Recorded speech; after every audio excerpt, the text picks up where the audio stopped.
قبل از وقت رہائی پانے والوں میں جسونت نائی، گووند نائی، سلیش بھٹ، رادھے شام شاہ، بپن چندر جوشی، کیسر بھائی ووہانیا، پردیپ مودھالیا، پکا بھائی وہانیا، راجو بھائی سونی، متیش بھٹ اور رمیش چندنا شامل ہیں۔ 15 سال جیل میں گزارنے کے بعد انہیں 15 اگست 2022 کو رہا کر دیا گیا تھا۔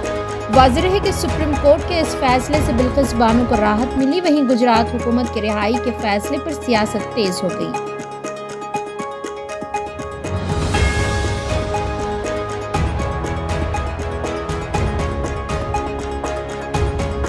ریاست تلنگانہ کے ضلع سدی پیٹ میں پیش آئے چونکا دینے والے واقعے میں ایک بیوی نے اپنے شوہر کا قتل کروا دیا، جو جنس کی تبدیلی کا آپریشن کروانے کے بعد زنخہ بن کر اسے ہراساں کر رہا تھا۔ پولیس کے مطابق مستقر سدی پیٹ گوئی گلی سے تعلق رکھنے والی ودھا اور 33 سالہ وینکٹیش کی شادی سال 2014 میں ہوئی تھی۔ شادی کے بعد سے ہی شوہر بیوی کو مزید جہیز کے لیے ہراساں کر رہا تھا اور اکثر رات کے اوقات میں ساڑی پہن کر بناؤ سنگار کیا کرتا تھا۔ بعد ازاں بیٹی کی پیدائش کے بعد شوہر نے اپنا تبدیلی جنس کا آپریشن کروا لیا اور اپنا نام روجا رکھ لیا۔ ودھا اپنے شوہر کی عادتوں سے تنگ آ کر اس سے دور ہو گئی اور خانگی اسکول میں ٹیچر کے طور پر کام کر رہی تھی۔ اپنے شوہر کی وجہ سے وہ 2 اسکولز میں ملازمت سے محروم ہو چکی تھی، کیونکہ اس کا شوہر اسکول کے پاس ساڑی بلاؤز پہن کر آ کر ہنگامہ کیا کرتا تھا۔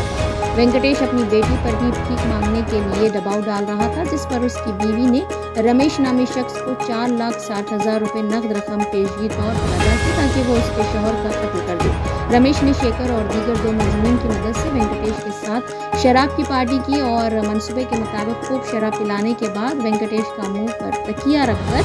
قتل کر دیا گیا۔ پولیس نے اس سارے معاملے میں مقتول کی بیوی ودھا، رمیش اور شیکھر کو گرفتار کر لیا ہے۔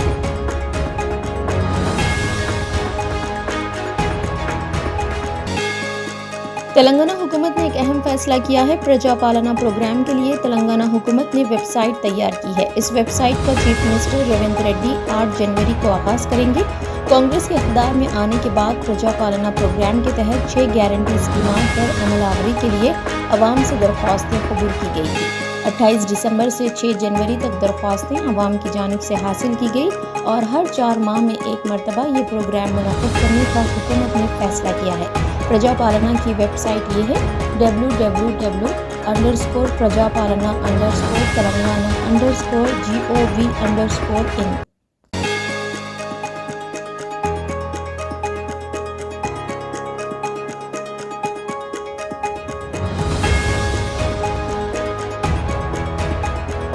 یونائٹڈ مسلم فورم نے بلقیس بانو کیس میں سپریم کورٹ کے فیصلے کا خیر مقدم کیا ہے اور اسے ملک میں قانون کی حکمرانی سے تعبیر کیا ہے۔ فورم کے ذمہ داران مولانا مفتی سید صادق محی الدین فہیم، صدر مولانا سید شاہ علی اکبر نظام الدین حسینی صابری، مولانا خالد سیف اللہ رحمانی، مولانا شاہ محمد جمال الرحمان مفتہی، مولانا سید شاہ حسن ابراہیم حسینی قادری سجاد پاشا، ضیاء الدین نیّر، مولانا میر قطب الدین علی چشتی، سید منیر الدین احمد مختار جنرل سیکرٹری، مولانا سید شاہ ظہیر الدین علی صوفی قادری، مولانا سید مسعود حسین مجتہدی، مولانا سید احمد الحسینی سعید قادری، مولانا سید تقی رضا عابدی، مولانا سید شاہ فضل اللہ قادری الموسوی، مولانا مفتی معراج الدین علی ابرار، مولانا ظفر احمد جمیل حسانی، مولانا مفتی محمد عظیم الدین انصاری، مولانا سید شیخن احمد قادری شکاری، ڈاکٹر محمد مشتاق ایم اے ماجد، مولانا خواجہ شجاع الدین افتخاری حقانی پاشا، مولانا سید وسیع اللہ حسینی نظام پاشا، مولانا میر فراست علی شکاری، مولانا سید قطب الدین حسینی صابری، مولانا مکرم پاشا قادری تکنشین، مولانا عبدالغفار خان سلامی، بادشاہ محی الدین، ڈاکٹر نظام الدین و دیگر ذمہ داران نے اپنے مشترکہ بیان میں کہا کہ حکومت گجرات نے قانون کی دھجیاں اڑاتے ہوئے 15 اگست 2002 کو گجرات کی نسل کشی میں ملوث 16 مجرمین کو رہا کر دیا تھا۔ 2002 میں گجرات کے گودرا واقعے میں ان مجرمین نے بلقیس بانو کے 7 ارکان خاندان بشمول ایک کمسن لڑکی کا قتل کر کے اس کا گھر تباہ کر دیا تھا۔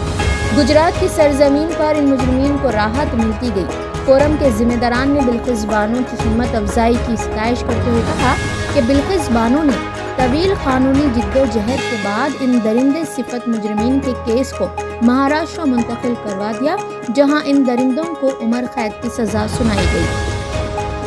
ایسے وقت جب 15 اگست 2002 کو وزیر اعظم نریندر مودی دہلی کے لال قلعے سے خطاب کرتے ہوئے خواتین کے ساتھ انصاف کی بات کر رہے تھے، اسی وقت حکومت گجرات نے مرکزی وزارت داخلہ کی اجازت سے ان مجرمین کو رہا کر دیا اور انتخابات کے دوران ان مجرمین کا استعمال کیا اور یہ جواز دیا گیا کہ یہ مجرمین سنسکاری تہذیب یافتہ ہیں۔ ان مجرمین کو کیفر کردار تک پہنچانے بالقضبانوں کو ایک بار پھر عدالت کا دروازہ کھٹکھٹانا پڑا اور ایک طویل جدوجہد کے بعد ان شیطان صفت سنسکاریوں کو ان کے حقیقی مقام تک پہنچانے کی کامیاب رسائی کی۔ فورم کے ذمہ داروں نے جہاں عدالت کے اس فیصلے کا خیر مقدم کیا، وہیں اس امید کا بھی اظہار کیا کہ عدلیہ دیگر معاملات میں بھی عدل و انصاف کو یقینی بناتے ہوئے ملزموں کو راحت عطا کرے گی۔ جہاں دستور قانون کی دھجیاں اڑائی جا رہی ہے، اس ماحول میں عدلیہ قانون کی حکمرانی کے لیے امید کی ایک کرن ثابت ہوگی۔